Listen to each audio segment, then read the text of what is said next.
Sex cyangwa se gukora imibonano mpuzabitsina ni kimwe mu bintu bishobora guhuza abantu cyangwa se bikaba byanabatandukanya.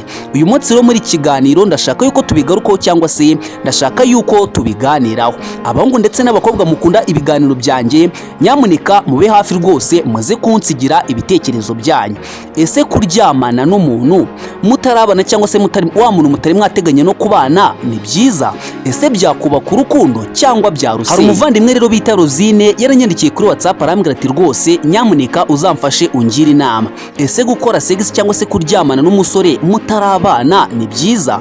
Yambwiye ko afite umusore bakundana nyine ngo ahora musaba yuko bakora icyo gikorwa.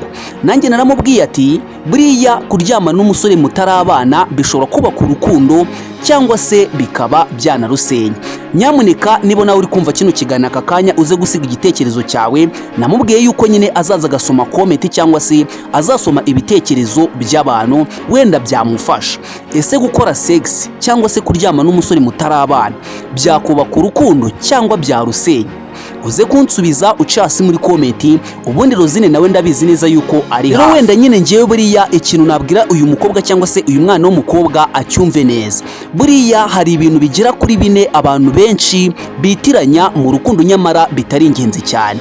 Buriya hari ikintu bita gukundana, kuryamana, kubyarana ndetse no kubana. Aka kantu ukumve neza.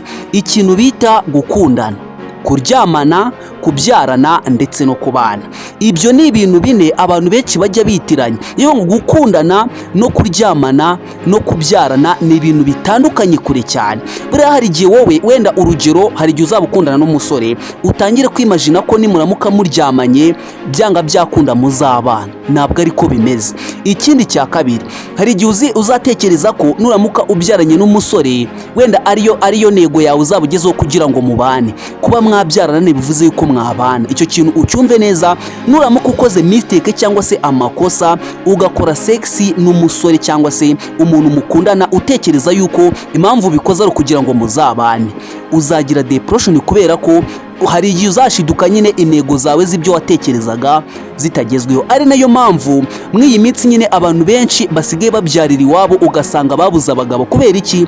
Niyo ngo yimagina ko naryamana na wa musore ariyo target yo kubana. Ntabwo bikunda.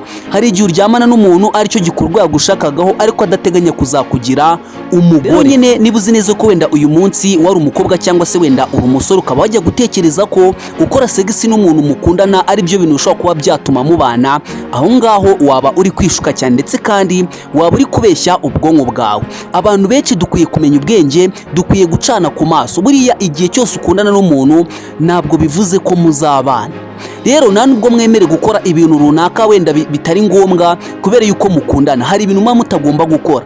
Rero igihe cyose utangiye gutekereza ko nukora sex n'umuntu urukundo ruziyongera, nyine ugakonsidera cyangwa se ukareba ko icyo kintu gusa ko ruziyongera, nutekereze ko rushobora no kugabanuka, aho ngaho uzaba uri kwishuka cyane. Ikindi kintu rero abakobwa benshi bakunda kumbaza bati se ni ukubera iki iyo uryamanye n'umusore ahita guhaga cyangwa se ahita guhararukwa? My dear, my sisters and brothers, aka kantu ukumve neza ugatege amatwi. Iyo ugiye kuryamana n'umuntu making sure neza yuko ashobora kuza ko kwishimira cyangwa se nanakwishimira. Hariho wenda igihe wenda urugero umukobwa uryamanye n'umusore yarabigusabaga kenshi, yarakubonaga inyuma nyine uteye neza, urasa neza nyine, agatekereza ko wamuryohereza mu gitanda. Ariko nimumara kubikora hariho igihe bwa buryo yatekerezaga atari bwazabona. Natabubona bizagenda gute? Azahita guta nyine, nawe usigare uhanganye n'ibibazo. Ikindi cya kabiri, buriya hari igihe uryamana n'umuntu agahita avuga ati wow, uyu mukobwa niwe wanjye, ubuki burarura. Agahita avuga ati uyu nguyu namugize umugore naba namaze guhomba. Icyo kintu gishobora kuba cyatuma uryamana n'umuntu urukundo rukiyongera, ariko iyo wamubihirije umva uyitumera nk'iseseme imbere ye. Rero igihe cyose ugiye kuryamana n'umuntu tangira utekereze ko ushobora kuza kumuryohereza cyangwa se ukamubihiriza. Rero nyine niba uzi neza ko uri umwana w'umukobwa cyangwa se uri umusore ukaba wajyaga wibaza uti wenda nindyamana n'umuntu urukundo ruriyongera cyangwa se ruragabanuka, biterwa n'uburyo yakubonye. Hariho igihe uko yagutekerezaga atari ko akubona, rero ugasanga nyine ruhise rugabanuka, cyangwa se ukamuryohereza kugera kuri rwa rwego yumva ko agomba kuba stay kuri wowe cyangwa se agomba kuguma kuri wowe.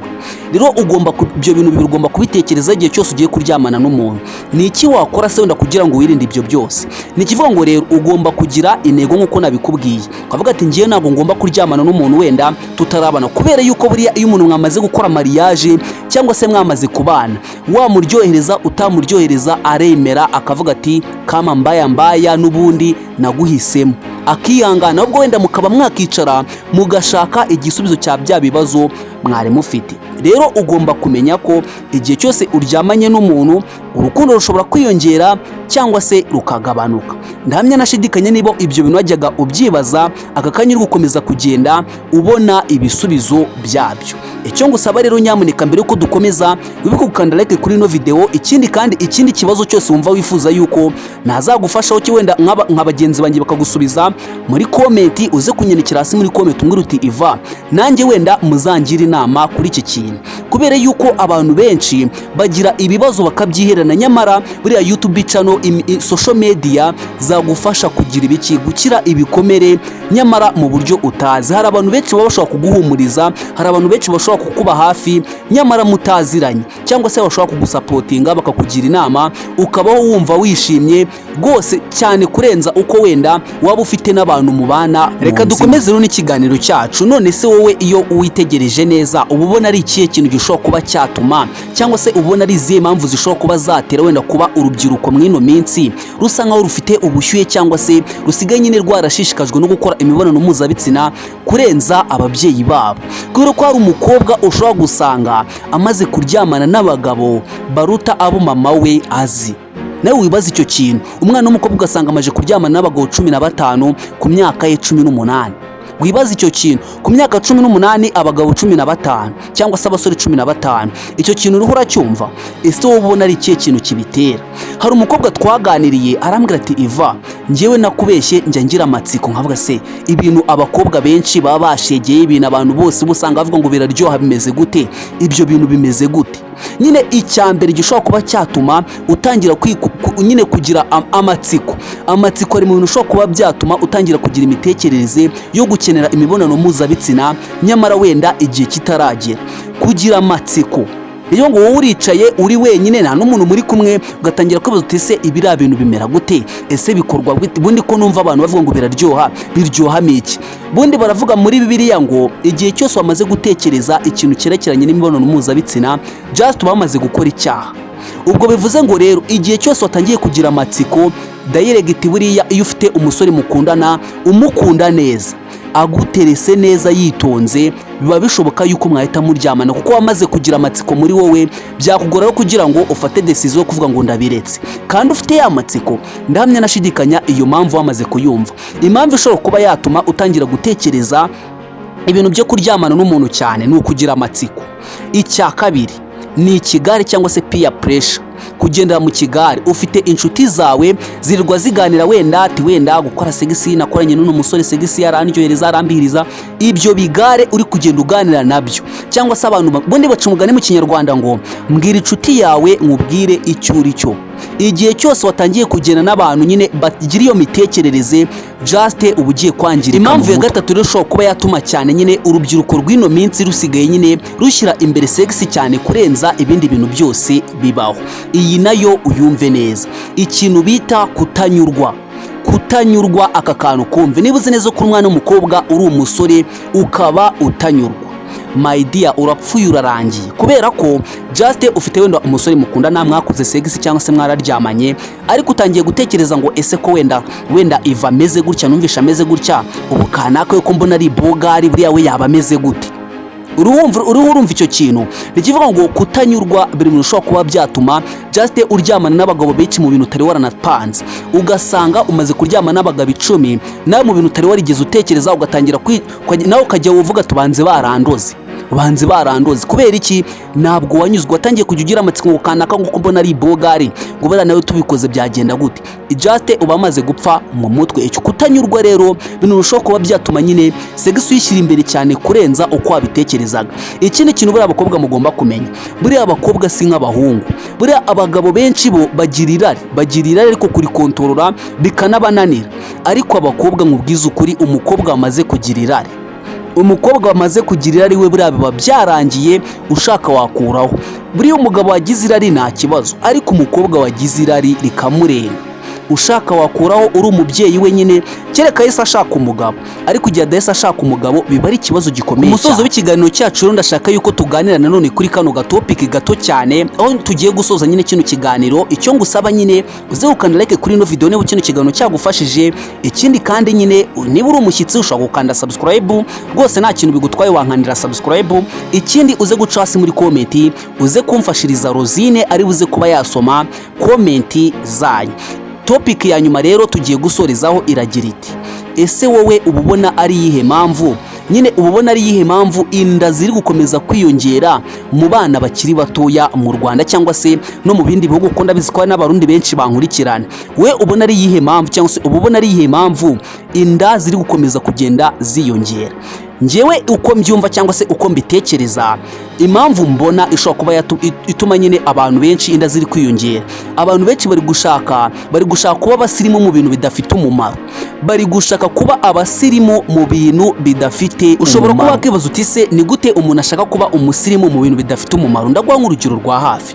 Ugasanga umwana w'umukobwa ari kwicara agafata telefone akifotora yambaye ubusa, nduzwi ko ari ubusa, yarangiza agapostinga. Ni kivuga ngo ntabwo uri indangamirwa cyangwa indaya, nta nubwo wicuruza, ariko uri kwerekana nyine ibyo abantu nyine bantu bicuruza baba berekana.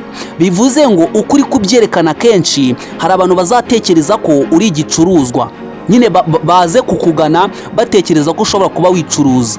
Rero bivuze ngo bishobora kuba byanagukurira n'urukundo rutari urw'ukuri, kubera yuko wamaze kugaragaza bya bintu. Kivuga ngo igihe cyose buri umusore aje kugupropose ashobora kuba agenzwa n'ibintu bibiri: urukundo cyangwa irari. Ibyo bintu bibiri rero iyo agenzwa n'irari, uri umukobwa ufite ibyago cyangwa se ufite akaga, uba ufite imyaka myinshi yuko uzababazwa n'uwo muntu. Icyo kintu ndahamya nashidikanya yamaze kucyumva. Ikindi cya kabiri gishobora kuba cyatuma nyine inda zikomeza kugenda wenda ziyongera, nivuga ngo abantu benshi ntabwo bagishoboye kunyurwa nk'uko nahoze mbivuga, cyane cyane mu buzima bw'ubukene cyangwa se ubuzima mboneraho. Rero no kugaya cyane abasore bose, niba uzi neza ko uri umusore ukaba ujya ukora ino defo, aho uri rwose wigaye. Wenda kuba warabikoze si ikibazo, ariko ntabwo ari byiza nyine kugenda ubibwira abantu bose. Buriya abantu benshi b'abasore bakunda kwicaza nk'abasore bagenzi babo, ugasanga nyine wenda bicaye ahantu bari kuganira, sometimes ugasanga nabo bantu bari kuganira ntabwo ari inshuti ze, ariko ugasanga yabakoranyije ngo ngiye ngo buriya mukobwa wese nshatse ngo kuryamana nawe ngo kanaka twararyamanye. Buriya abakobwa ikintu mugomba kumenya, nta musore n'umwe ugira ibanga. Iyo mwaryamanye arabivuga. Ngewe Iva nibo twararyamanye, ntago murumuna wanjye cyangwa se mukuru wanjye yaba atabizi, agomba kuba abizi. Kandi mukuru wanjye nawe afite inshuti ye, nawe azagenda biyibwira. Rero igihe cyose uri umusore ugasanga nyine wicaje abasore bagenzi bawe, utangiye kubabwira abakobwa bose mwaryamanye, ntabwo ari byiza. Abakobwa rero akantu nshaka kubabwira aka kanya mugomba kumenya, mujye mumenye neza yuko buriya abasore benshi nabanga tugira, nanjye ndimo, ntabwo ndi gutunga urutoki umuntu runaka, nabanga tugira. Nyine niba wemeye ko muryamana, emera ko wamaze kwemera, misore imenya ko wamaze kwemera kuvuga, cyangwa se nyine ugiye kuvugwa muri karitsiye, inshuti ze zose zikumenya. Icyo kintu ugomba kuba ukizi, wamaze kucyishyira mu mutwe. Ikindi cya kabiri, ujye umenya neza yuko igihe cyose umusore wemeye ko muryamana ashobora kugukunda cyane, cyangwa se akagabanya uburyo yagukundaga bitewe n'uburyo wamuryohereje. Nasanga uri mu kagatare cyangwa se n'amavangingo, menya neza yuko nyine uragiye kukugira umugore, birarangiye. Kubera ko nta muntu n'umwe washaka ikintu cyangwa se wahitamwo ikintu yamaze kubona yuko gifite inenge. Rero mwihorere ategereze nyine muzabane, nibimunanira nyine azagira ibiki azigendera. Sinzi niba wenda kino kintu urukundo akunze umuntu cyane rushobora kuzajya kuringanira n'agahinda cyangwa se akababaro azagutera. Rero niba uzi neza ko wenda uri umukobwa, ujye umenya ko abasore benshi bishyizemo ngo ntabwo abakobwa bose nyine babaye kimwe, ngo basigaye batanga nk'ababyikuraho. Ngaye bazi nawe icyo kintu. Niba uri umwana w'umukobwa ugasanga karitsiye yose irakuzi, abasore bose barimo barakuzi, ugasanga kubona umugabo wowe muri iyo karitsiye bizagorana, kereka nyine napfa kugutoragura nyine agapfa kukuvana mu nzira. ariko biba bigoye iyo karitsiye yose ikuzi. Iyo wirirwa ujarajara uri umukobwa utiyubaha muri karitsiye, utihesha agaciro, nyine ugasanga uhora uzerera mu busore, umusore wese muhuye muhita muryamana, umusore wese muhuye muhita muryamana, umenye neza yuko uri kuriyangiriza izina.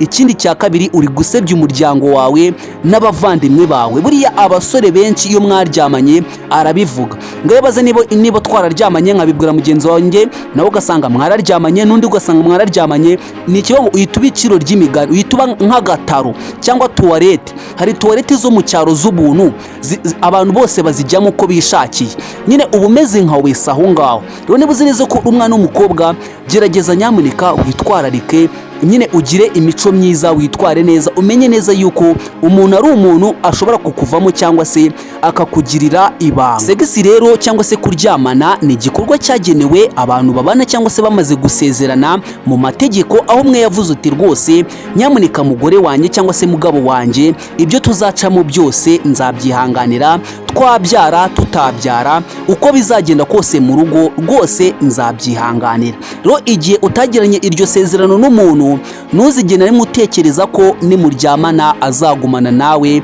cyangwa se urukundo ruziyongera cyangwa se ruzagabanuka, kubera ko uwo nguwo ntabwo ari umugore cyangwa se umugabo wawe w'isezerano. Ugomba kuba ubizi ko nimubikora hakavamo ingaruka z'uko utari bumuryohereze, urahita ugenda cyangwa se arahita aguhaga. Ndabakunda cyane, njyewe bategura ndetse kandi njyewe bagizeho bino biganiro. Amazina yanjye nitwa Eva Sadi Xavier. Ndashimira cyane abantu mwese mudahwema kunkurikirana, kanda like, ukore subscribe, tujye dukomeza kubana umunsi ku munsi. Hasta la vista, ciao ciao. Bamwe mu bakobwa bati kubona umukunzi muri iyi minsi bisigaye bigoranye cyane. Ese wari uzi impamvu? Buriya uburyo ugaragara cyangwa se uburyo wambara biri mu ushobora kuba byatuma nyine ukomeza kugenda wishimirwa n'abatari bake. Rero buriya ikindi kintu abakobwa benshi mutazi cyangwa se abasore, kuba umuntu mwakundana no kuba umuntu yatekereza ku kugira umugore, bishobora kugirwa uruhare cyane nyine n'uburyo witwara cyangwa se n'imyitwarire yawe. Iyo wiyubaha cyangwa se ugaragara nk'uwiyubaha, nyine bishobora kuba byatuma umuntu abona yuko ukomeye cyangwa se uri uw'agaciro imbere y'akavuga ati uyu mukobwa namugize umugore nabamombye cyane. Uyu munsi rero ngiye kurangira ahantu heza cyane bazagufasha kwambara neza kandi ku giciro gito cyane. Uyu musore yitwa Emile, akorera hariya Kicukiro cyangwa se hariya muri IPRC Kicukiro, mu nzu yagenewe Innovation Center muri etage ya mbere. Ikindi kandi nyine abantu mutuye wenda mu ntara, namwe ntabwo babibagiye kubera yuko nyine abantu mutuye za Rwamagana, Kayonza, Nyagatare babashyiriye site cyangwa se icyicaro mu karere ka Kayonza azwi nka Kabarondo. Rero utuye hariya mu izo ce nyine za Nyagatare, za Rwamagana, ushobora kubasanga Kabarondo nyine, nabo bakagukora design yose wifuza kandi ku giciro gito cyane. Ubaye ufite ubukwe cyangwa se wenda uteganya guhereza impano umukunzi wawe, baragukorera gift, bandika ku myenda, bakora n'ibindi bintu byinshi nyine bigiye bitandukanye. Wowe basure nyine ubundi mugane cyangwa se ubandikire kuri WhatsApp yabo, ariyo nagushyiriye kuri screen zawe. Ndabakunda cyane, Imana ikomeze kugenda iduhana umugisha. Ukeneye ko tukwamamariza cyangwa se ko tugukora publicity, ushaka kutwandikira kuri WhatsApp yacu ni 0793106930.